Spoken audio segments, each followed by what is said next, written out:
El Señor bendiga abundantemente a todos los que con corazón dispuesto vienen a escudriñar la palabra del Señor y a tratar de crecer en la relación con Él.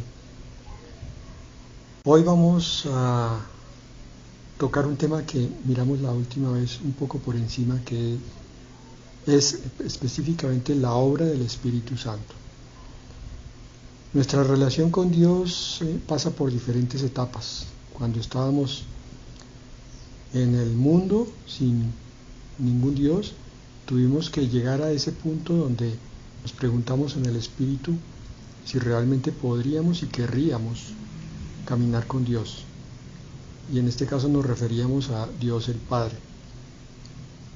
Después, en la siguiente etapa, conocemos a Jesucristo, a Dios el Hijo, y empieza nuestra salvación como camino inicial hacia el Padre.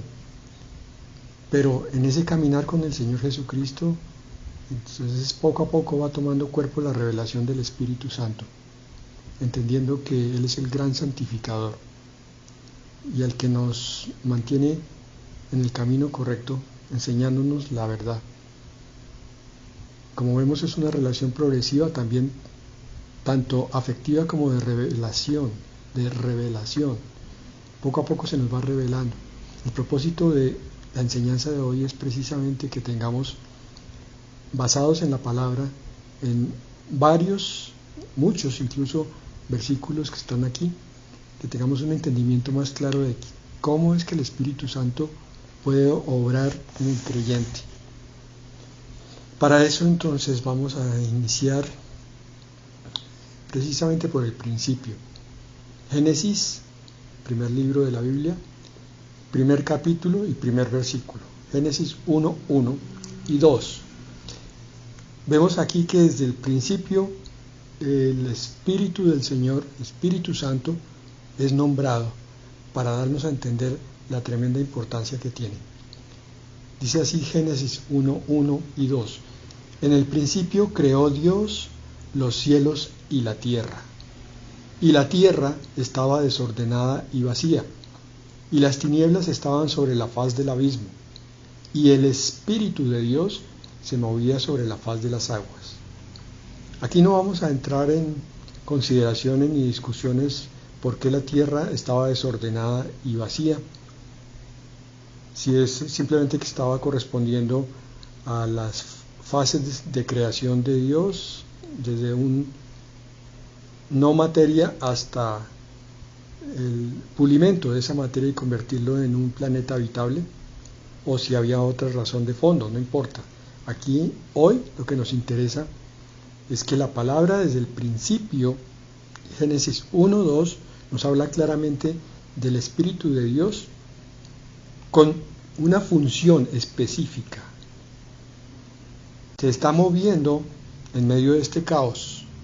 Y como Dios no hace nada sin propósito, podemos entender e inferir que el Espíritu de Dios estaba trabajando sobre la creación, estableciendo el orden, para que llegara precisamente, como dijimos hace poco, a ser una tierra habitable. Lo llamativo de esto es que la alusión es franca y directa, pero incluso a las tres personas de la Trinidad, porque en el idioma original literalmente se puede leer de esta manera: en el principio creó dioses los cielos y la tierra. La palabra aquí en el arameo es Elohim, y Elohim se traduce de varias maneras. Prácticamente, en principio, las dos más importantes son dioses en sentido plural, pero específicamente hablando del Dios supremo. Aquí no nos está mostrando una multiplicidad de dioses como un panteísmo, como una religión politeísta, sino que nos está sugiriendo la Trinidad desde el principio: el Padre, el Hijo y el Espíritu Santo creando. Pero lo llamativo aquí es, en el versículo 2, la obra organizadora. del Espíritu de Dios. En Mateo 12:32 nos dice algo que también habla de la importancia del Espíritu Santo para el entendimiento del creyente.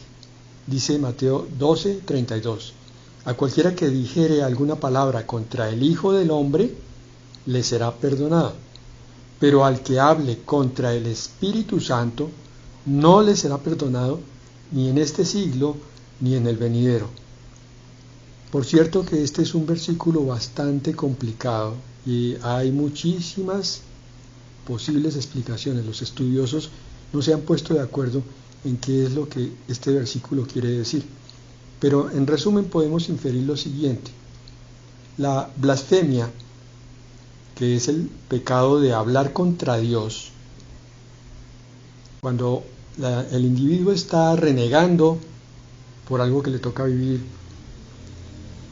contra la vida propia, contra la naturaleza, en últimas está renegando contra Dios, que es el que tiene el control de todas las cosas. Pero esta palabra nos dice que si hay una blasfemia o una palabra en contra del Hijo de Dios, por consiguiente de Dios el Padre, esa ofensa puede ser perdonada, pero que lo que corresponde en cuanto a ofensa al Espíritu Santo como blasfemia no será perdonado, ni ahora ni en la eternidad. ¿Por qué razón no es perdonado? Ese es el objeto de la discusión de los teólogos y los estudiosos de doctrina. Una explicación no tan doctrinal y tan profunda podría inferirse del hecho de que el Espíritu Santo es la tercera persona de la Trinidad, de la cual no se habla mucho, no se conoce mucho, su obra es muy callada. El Evangelio de Juan nos dice que él no habla de sí mismo, sino que él habla directamente de Jesucristo e indirectamente del Padre, pero de él no habla. Por tanto, es como una labor abnegada, anónima, la que desempeña el Espíritu Santo. Y eso haría que, siendo de los tres tal vez la persona más dulce, más tierna, más suave, estoy hablando de mi opinión, podría pensarse que entonces la ofensa es mayor para Dios. Por tanto, el castigo también debe ser mayor. Lo que importa de estos dos versículos, Génesis 1:1 y Mateo 12:32, es entender que el Espíritu Santo, a la luz de la palabra, es una persona tan importante como el Padre y como el Hijo. Sabemos por la doctrina de la Trinidad que son tres personas que conforman a un solo Dios verdadero, y eso lo aceptamos por fe, aunque no lo podamos entender.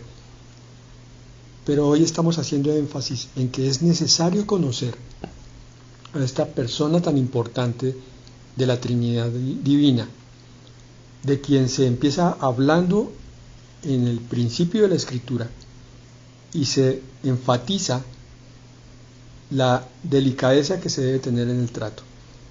Esto nos mueve también al corazón para querer conocer más en profundidad a esta persona divina, máxime sabiendo que mora en nosotros y entendiendo a través de esto que es muy posible que haya muchas cosas de su obra que desconocemos, pero que nunca es tarde. Este podría ser el momento para empezar a conocer cómo es que el Espíritu Santo trabaja en nosotros.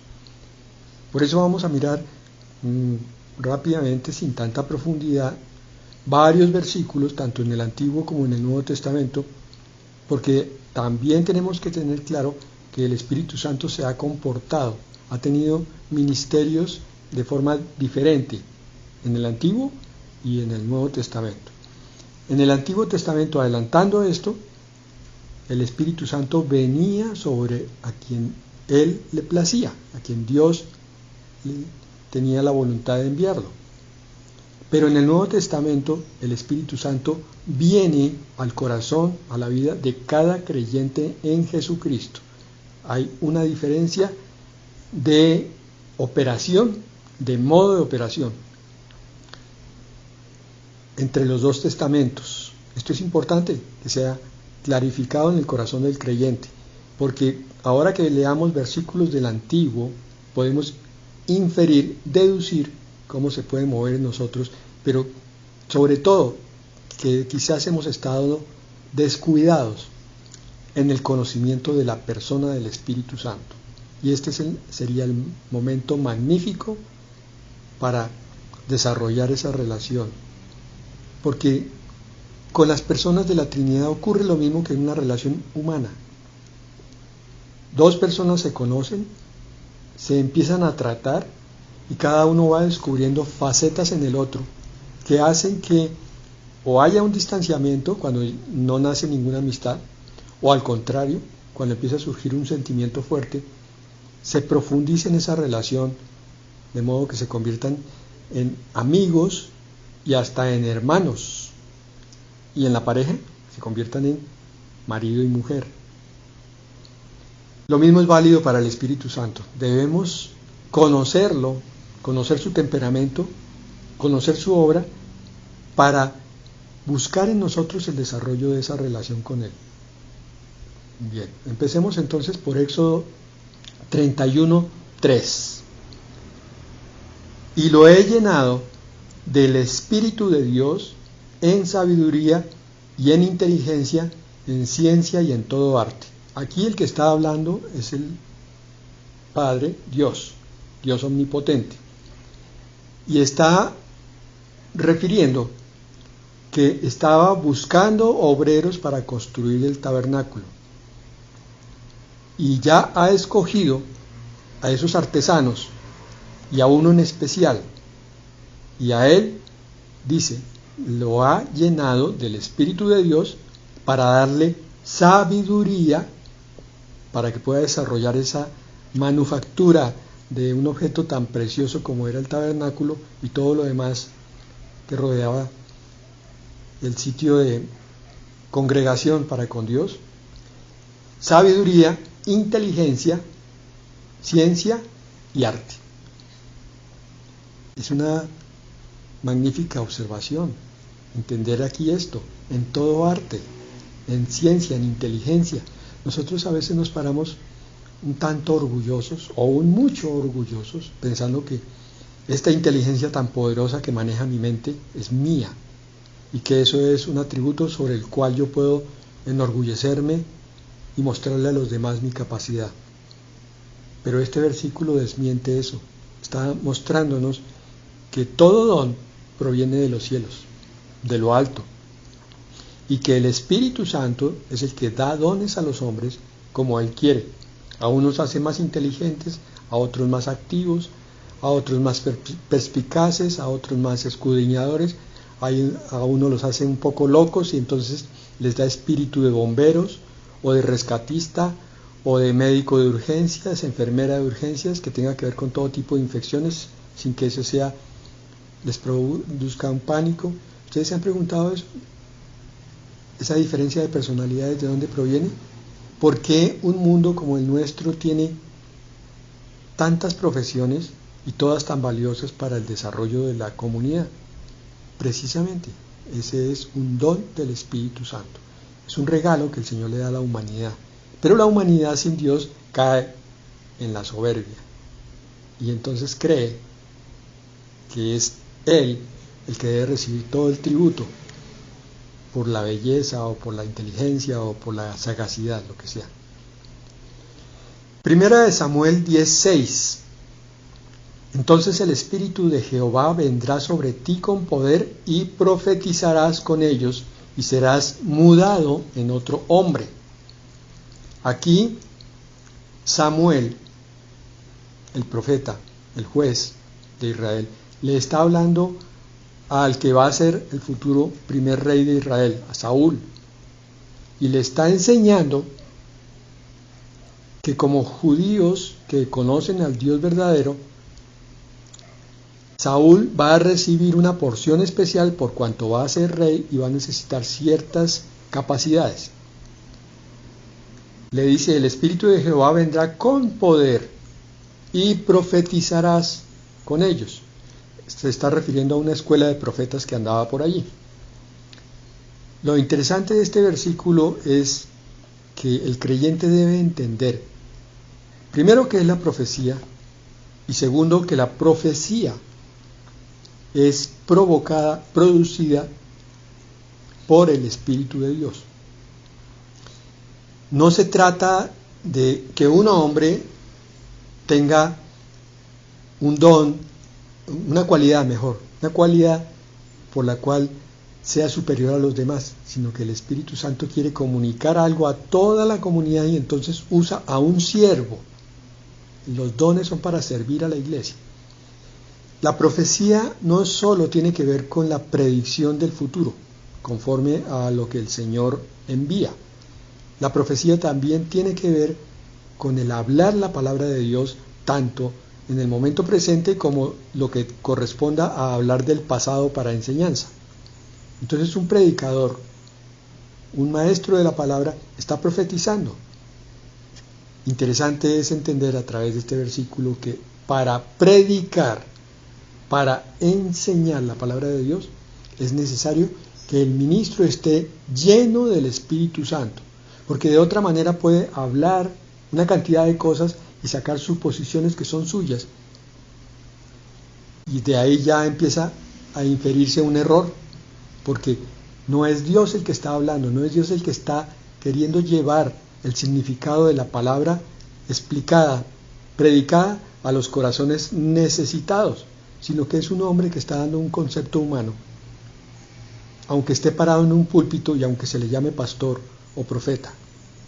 Esa es la razón por la que hay verdaderos y falsos maestros y profetas. El verdadero es un instrumento del Espíritu de Dios, pero el falso se atribuye a sí mismo un don que no le ha sido dado y se inventa y se imagina cosas que no han sido habladas por Dios, sino que provienen de su corazón. Es necesario saber con qué clase de siervos de Dios nos estamos metiendo. ¿Tiene la unción del Espíritu o no la tiene? Primera de Samuel 16:14. El Espíritu de Jehová se apartó de Saúl y le atormentaba un espíritu malo de parte de Jehová. Aquí vemos una faceta interesante del Espíritu del Señor. El Espíritu Santo es protector.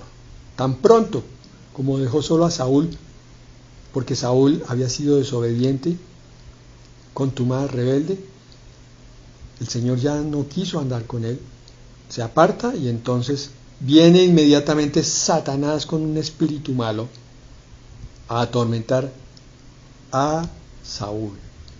Esta es una enseñanza crucial. Cuando yo no estoy bajo la cobertura de Dios, caigo bajo la maldad y las garras de Satanás.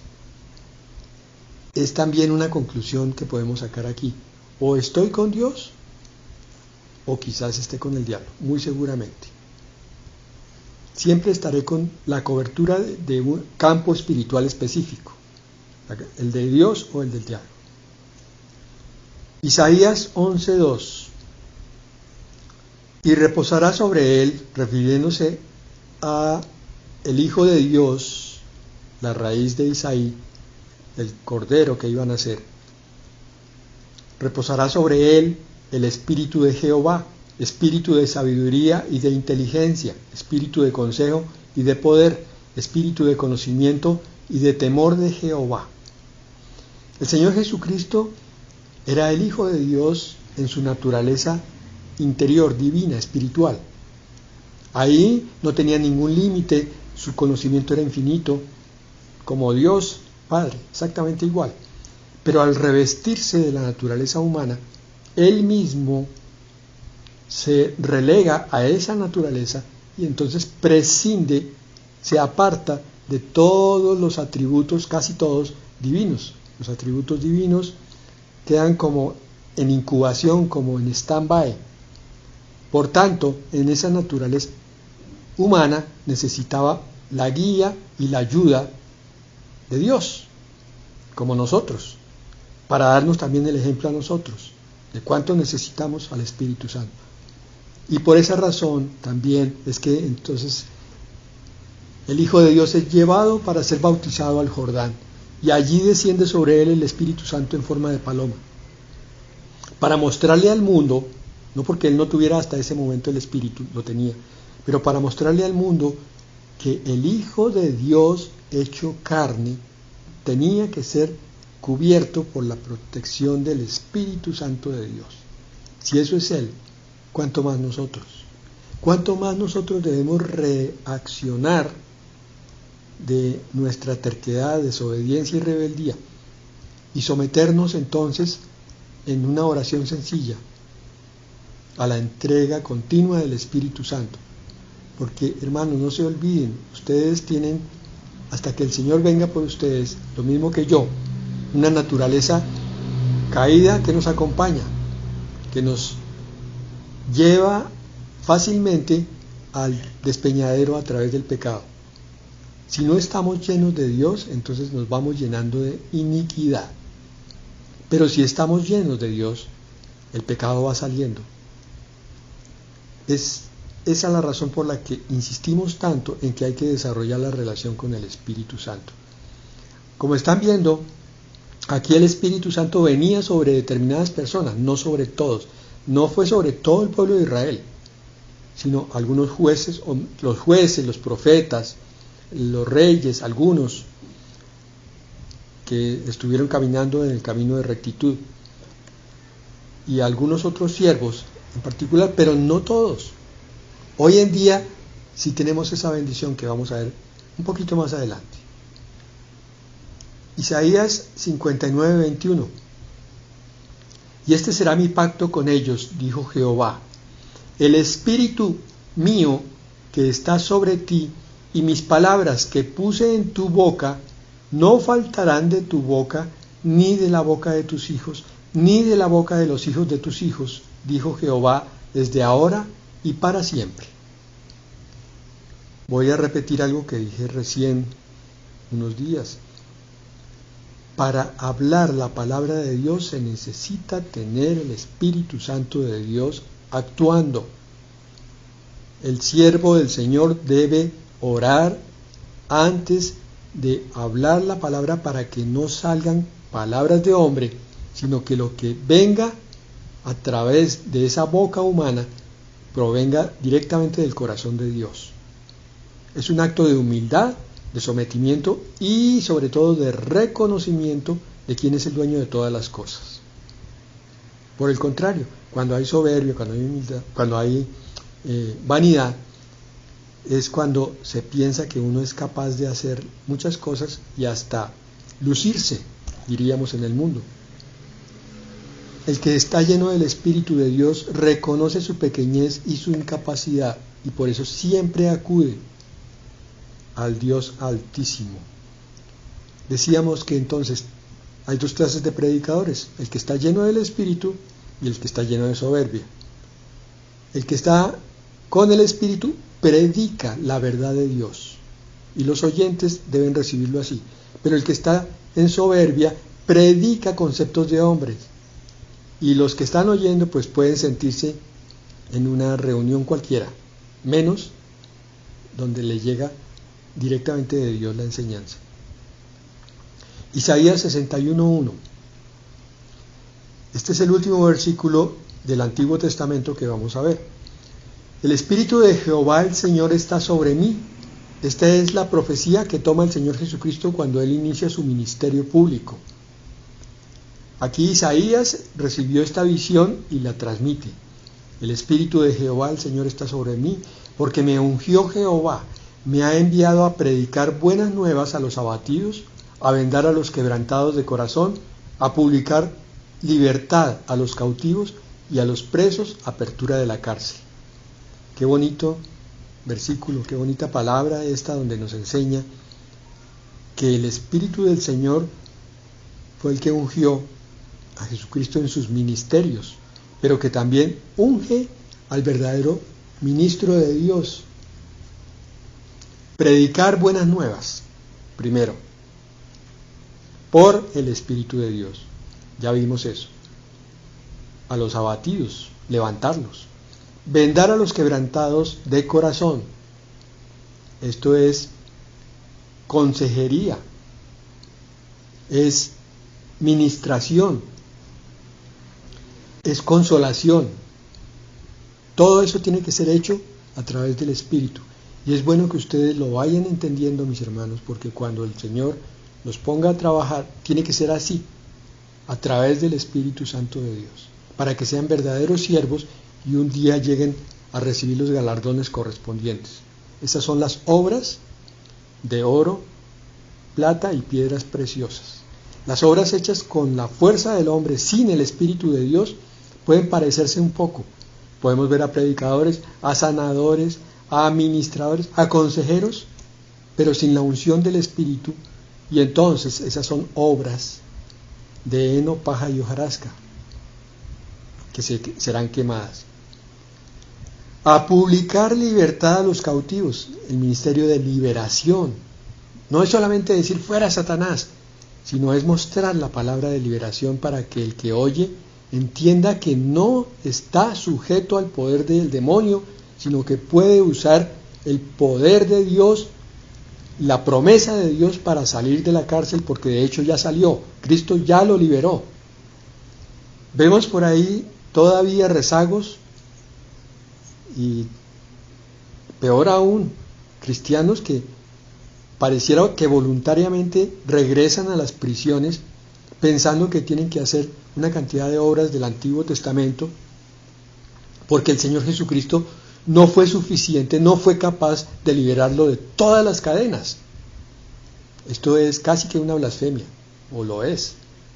Se está dudando del ministerio del Espíritu Santo y del Hijo de Dios en su redención y en su santificación. El Hijo de Dios creyente, cristiano, tiene que tomar esta promesa y colocarla en su corazón y aceptarla así por fe y decir, el Señor Jesucristo, aunque yo no me sienta del todo libre, ya me liberó. Me está liberando y voy a ver ese resultado hoy, mañana o dentro de un tiempo. Esta cadena que tengo, este peso sobre mí, esta depresión, este vicio, este pecado, ya fueron liberados.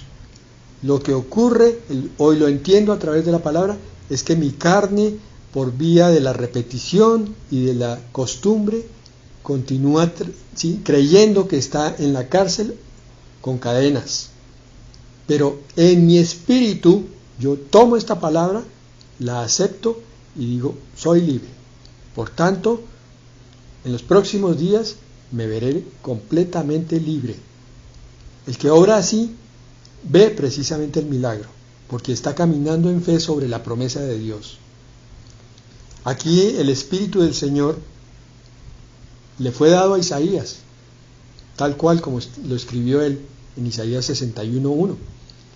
Y a través de él fue una profecía cumplida, ya vimos, en el Señor Jesucristo. Pero a través de ellos dos es una profecía cumplida en todo aquel que se levanta en fe para servir a Dios y se convierte entonces en consolador, en ministrador, en consejero, en libertador de sus hermanos, porque es el propio Señor que está obrando desde el corazón de él.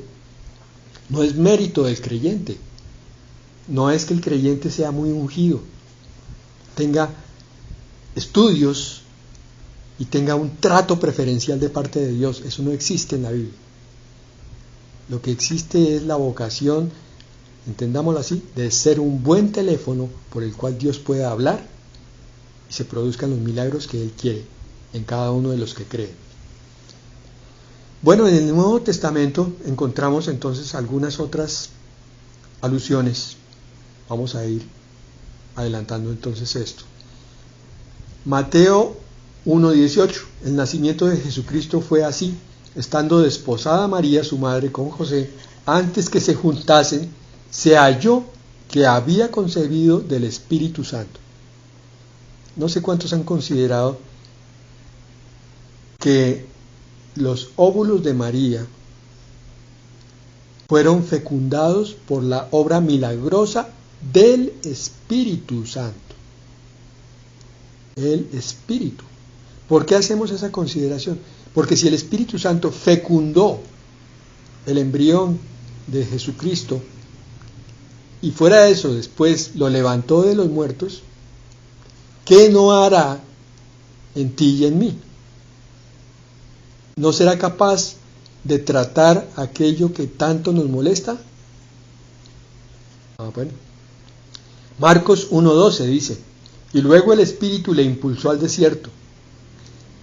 Aquí está hablando del Señor Jesucristo cuando iba a iniciar su ministerio público. El Espíritu Santo lo impulsó al desierto para ser tentado, nos dice en Mateo. Increíble, el propio Espíritu Santo estaba llevando a Jesucristo a que se encontrara con el diablo. ¿Por qué?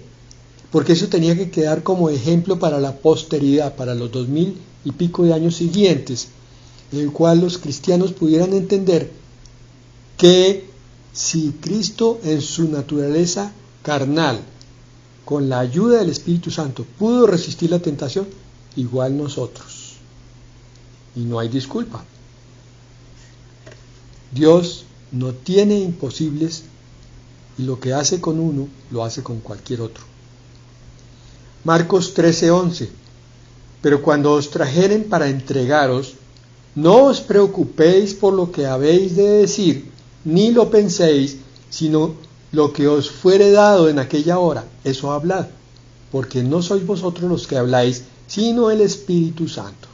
Se refiere aquí a que cuando un creyente es entregado a juicio, o a calumnia, o a vilipendio, lo que sea,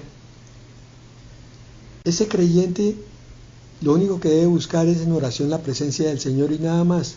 No hay que preparar un discurso, ni una predicación, ni una defensa. Dice aquí, no os preocupéis por lo que habéis de decir, ni lo penséis. Se habla mucho de que es necesario preparar una predicación con muchísima anticipación, investigando mucho. Eso es cierto, hay que ser respetuosos de Dios, pero también es cierto que a veces el Espíritu Santo coge al predicador y lo lanza espontáneamente, sin nada o muy poca preparación previa, y lo pone a hablar lo que el Señor quiere. Es bueno revisar entonces nuestra actitud ante las personas que hablan la palabra de Dios, porque quizás hemos estado mirando más al hombre y hemos caído en uno de los dos extremos. O lo admiramos y lo idolatramos, cosa muy mala, o lo criticamos y murmuramos contra él, también muy malo, que es el otro extremo. Porque ahí no es el hombre, es Dios. Si estamos mirando al hombre, idolatrándolo, estamos ofendiendo a Dios. Y si estamos murmurando contra el mensajero de Dios, también estamos murmurando contra Dios. Lucas 2:26. Y le había sido revelado por el Espíritu Santo que no vería la muerte antes de que viese al ungido del Señor. Aquí está hablando del anciano Simeón. Y el 27 dice, y movido por el Espíritu vino al templo.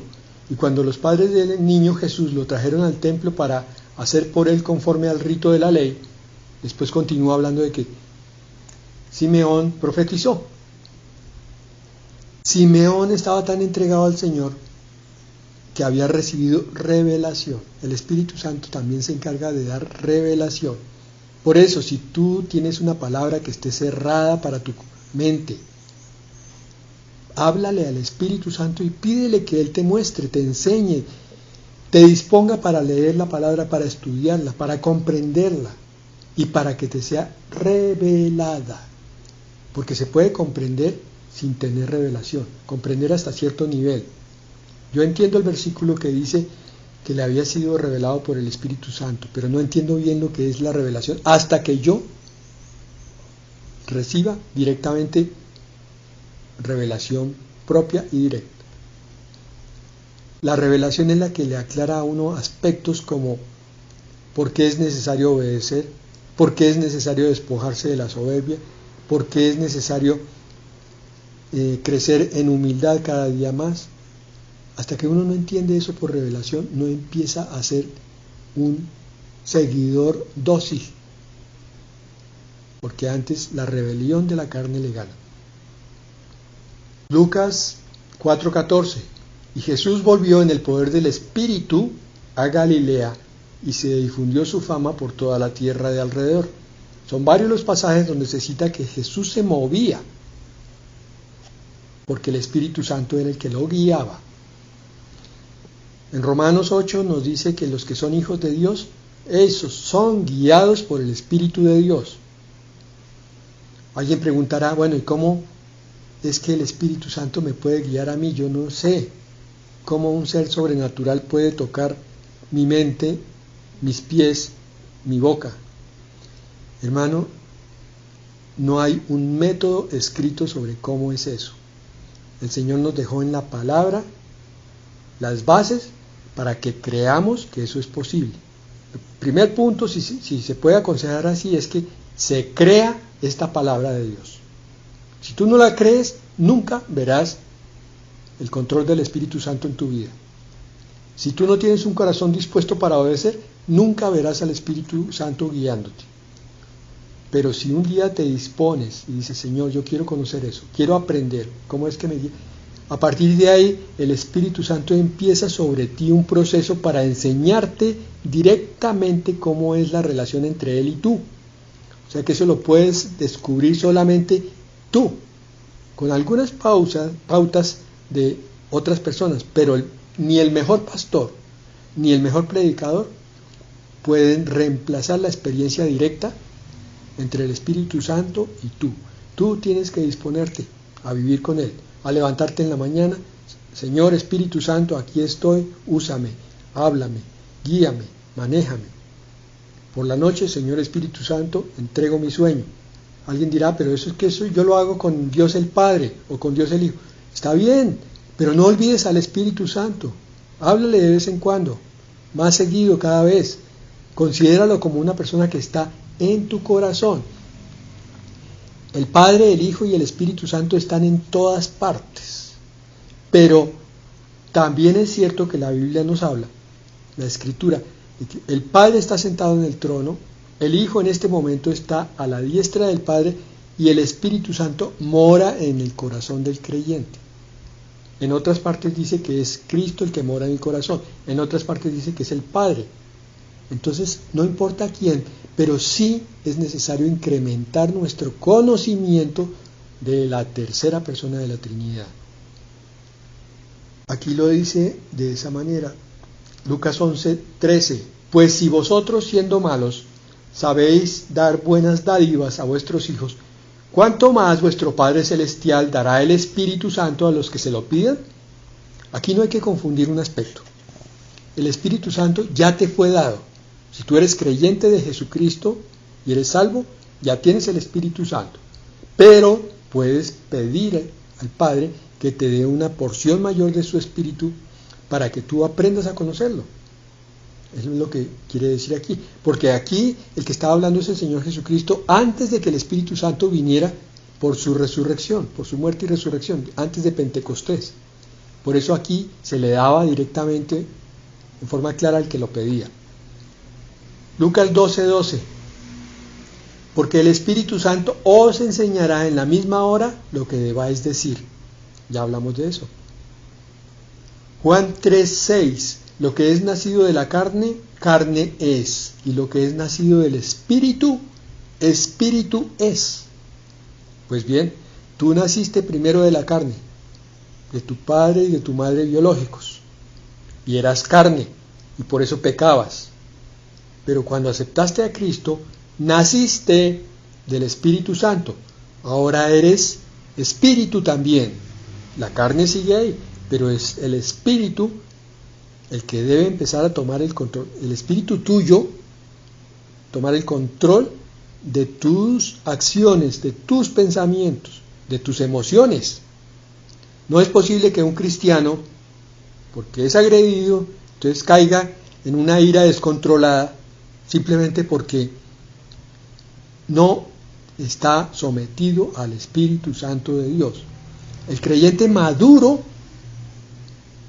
recibe el poder del Espíritu para que todas esas emociones ira, murmuración, mentira, depresión, derrota, todas esas cosas sean controladas. Ustedes ven entonces al cristiano maduro tranquilo en los momentos críticos, pero el cristiano inmaduro sigue reaccionando como el incrédulo, como el natural. Un insulto, una ofensa y ya, estalló en ira y en impaciencia.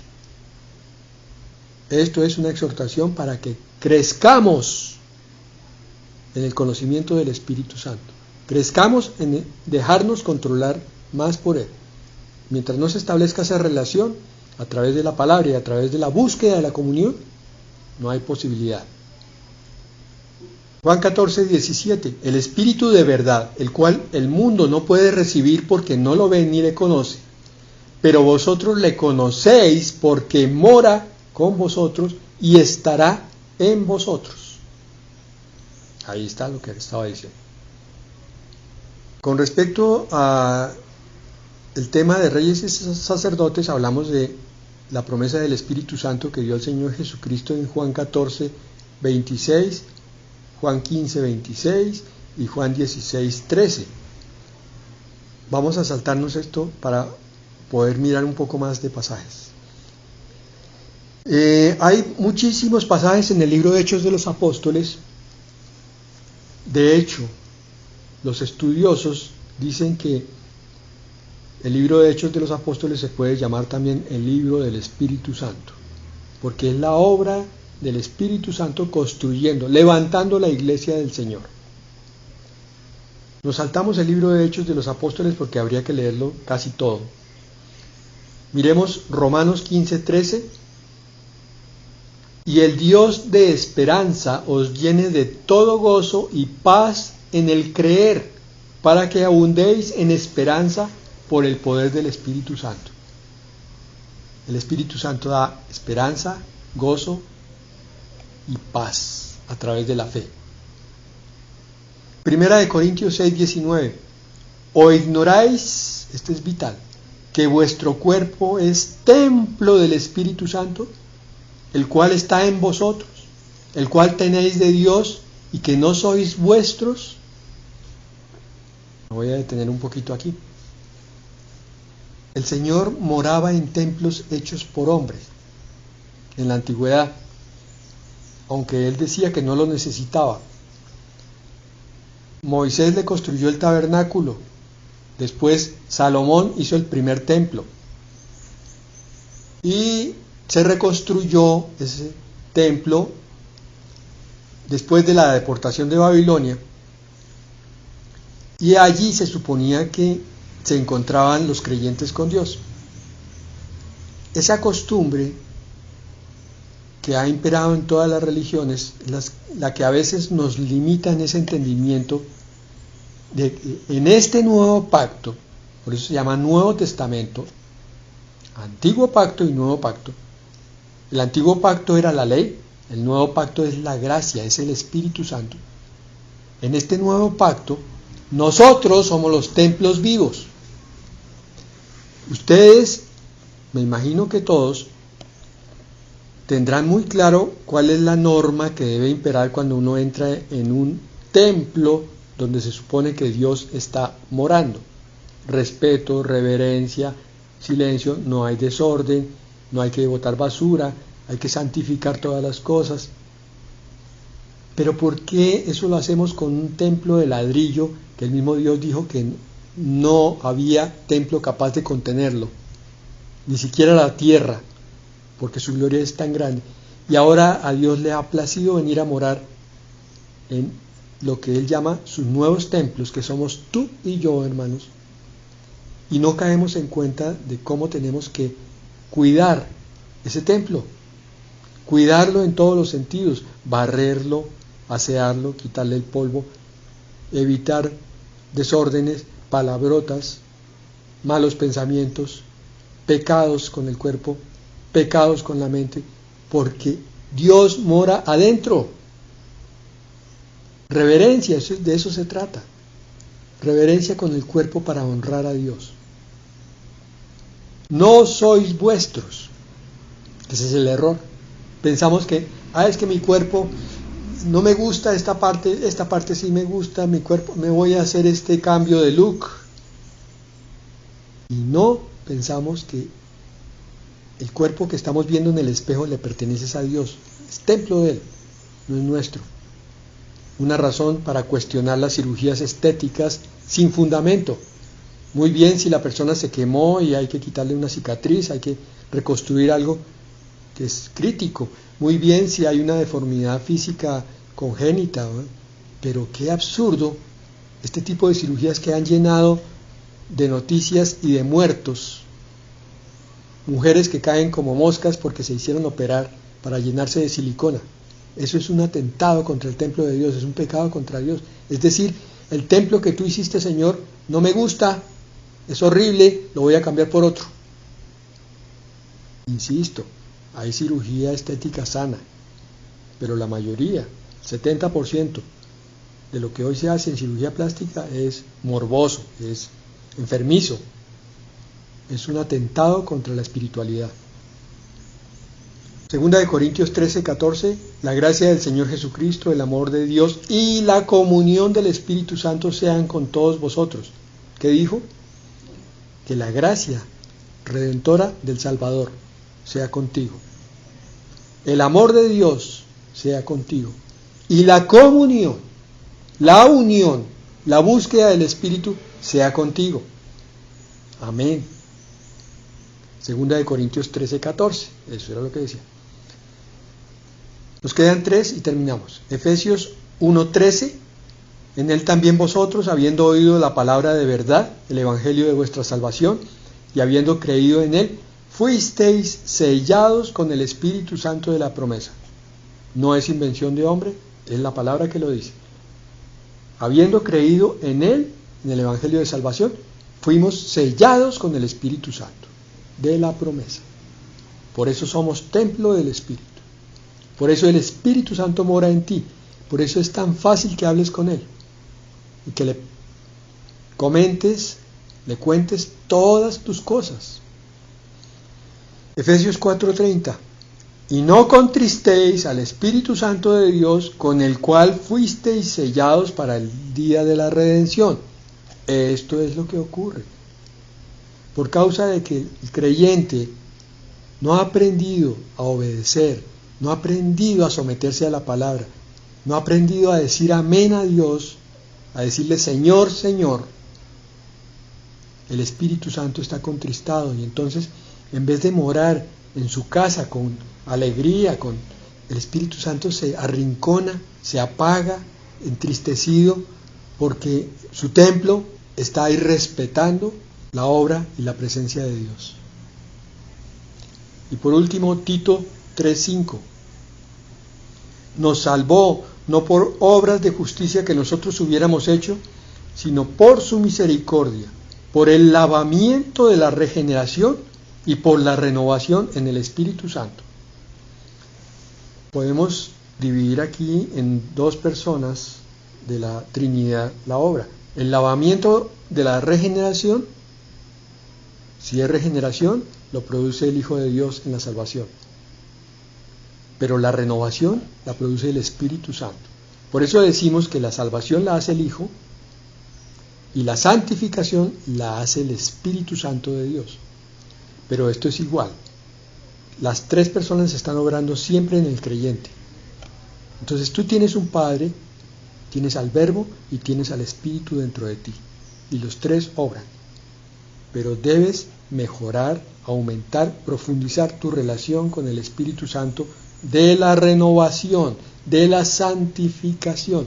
O sea, esas partes que te cuestan trabajo cumplir de la palabra de Dios, busca la presencia tierna y dulce del Espíritu y dile, Señor Espíritu Santo, ayúdame con esto que tanto me aparta de Dios y de ti. Y empiezas a sentir tu corazón rodeado de la presencia de Dios, que en este mismo momento está tocando a todos los que creen. La presencia viva de Dios, donde sentimos que ya no estamos solos desde el momento en que aceptamos a Cristo. Sentimos esa compañía dulce, amorosa y tierna de un Dios que conoce nuestras batallas, que sabe lo absolutamente imposible que son sus normas, sus pedidos, su ley, y que por eso nos dio la provisión completa para que pudiéramos vivir con Él por la eternidad. Para llegar al Padre, envió al Hijo a morir por nosotros para que fuéramos salvos, para que a través de Él conociéramos al Padre, y a su vez, al subir Él al cielo, nos dejara el Espíritu Santo como consolador, como amigo, como consejero, como guía, como maestro, como compañero, en todas las cosas. Hermano, cree esta palabra en el nombre de Jesús. Levántate firmemente y di amén a toda la palabra que leímos. Y considérala nuevamente para repasarla a través del audio, del video. Y cuando la mires por segunda y por tercera vez, cógela y remárcala en tu mente y di, esta palabra es para mí. Yo la tomo y la voy a vivir de aquí en adelante. Y vas a ver cómo tu vida cambia, cómo tu vida se enriquece y se llena de esperanza, y tu vida empieza a entrar en la paz que tanto anhelabas, y empiezas ahora sí a entender la dimensión de lo divino, de lo sobrenatural, la dimensión de Dios. Empiezas a entrar allí y empiezas a comprender por qué es fácil, cuando estás enamorado de Dios, lleno de Él, es fácil apartarte de las cosas del mundo y dejarlas a un lado como basura. Que Dios te dé el entendimiento, que el Espíritu Santo obre profundamente en ti. Vamos a orar, hermanos, para que esto sea así. Padre, hemos hablado tu palabra, hemos oído tu palabra, y a cada porción que nos diste le decimos, Señor, con el corazón, con la mente y con el espíritu, amén y amén. Aceptamos esta palabra sobre nosotros, aceptamos la presencia del Espíritu Santo dentro de nosotros y sobre nosotros.